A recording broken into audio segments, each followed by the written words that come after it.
Hai semuanya, selamat datang di video kita kali ini. Siap-siap untuk petualangan sejarah yang seru nih. Kita akan menjelajahi kisah menarik dari salah satu tokoh penting dalam sejarah Nusantara. Hari ini kita akan membahas tentang Sunan Gunung Jati yang lahir di Pasai, Aceh. Pasai adalah salah satu kerajaan Islam tertua di Nusantara yang memiliki sejarah panjang dan kaya. Sunan Gunung Jati, atau yang juga dikenal sebagai Syarif Hidayatullah, lahir pada tahun 1448. Beliau adalah salah satu dari Wali Songo, 9 wali yang sangat berpengaruh dalam penyebaran Islam di Jawa. Ia adalah anak dari Nyai Rara Santang dan Syarif Abdullah. Keluarga ini memiliki peran penting dalam sejarah penyebaran Islam di Nusantara. Nah, Nyai Rara Santang ini adalah putri dari Prabu Siliwangi, Raja Kerajaan Sunda Pajajaran. Prabu Siliwangi dikenal sebagai raja yang bijaksana dan berwibawa. Jadi dari ibunya, Syarif Hidayatullah punya darah bangsawan Sunda. Ini memberikan Syarif Hidayatullah status sosial yang tinggi dan pengaruh yang besar di masyarakat. Sedangkan ayahnya, Syarif Abdullah, adalah seorang ulama besar dari Mesir yang punya peran penting dalam menyebarkan Islam di Nusantara. Beliau adalah seorang cendekiawan yang dihormati. Sejak kecil, Syarif Hidayatullah sudah dibesarkan dengan ajaran Islam yang kuat dan tradisi lokal yang kental. Lingkungan ini membentuk karakter dan pandangannya tentang dunia. Bayangin deh, betapa uniknya pendidikan yang ia terima.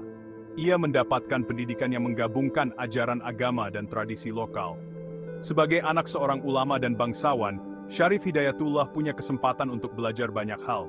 Ia belajar dari para ulama terbaik dan juga dari para tetua adat. Ia tidak hanya belajar agama, tapi juga tradisi lokal yang membuatnya bisa memahami dan menghargai budaya setempat. Ini memberinya perspektif yang luas dan mendalam. Selama masa kecilnya di Pasai, Syarif Hidayatullah belajar banyak dari ayahnya tentang Islam. Ayahnya mengajarkan nilai-nilai keislaman yang kuat dan prinsip-prinsip moral yang tinggi. Ini menjadi dasar yang kuat untuk perjalanannya nanti dalam menyebarkan Islam di Nusantara. Pendidikan agama yang ia terima menjadi fondasi penting dalam hidupnya. Pendidikannya tidak cuma tentang agama, tapi juga seni, budaya, dan kepemimpinan. Ia belajar bagaimana menjadi pemimpin yang adil dan bijaksana. Hal ini membuatnya menjadi orang yang sangat dihormati dan disegani. Masyarakat melihatnya sebagai sosok yang berwibawa dan penuh kebijaksanaan.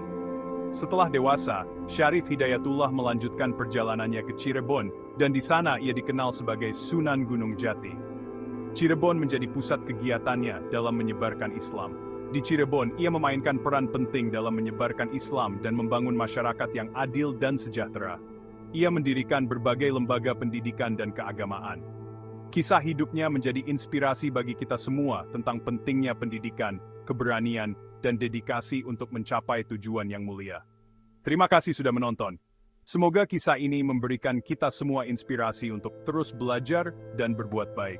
Jangan lupa untuk like, comment, dan subscribe untuk cerita sejarah menarik lainnya. Dukungan kalian sangat berarti bagi kami.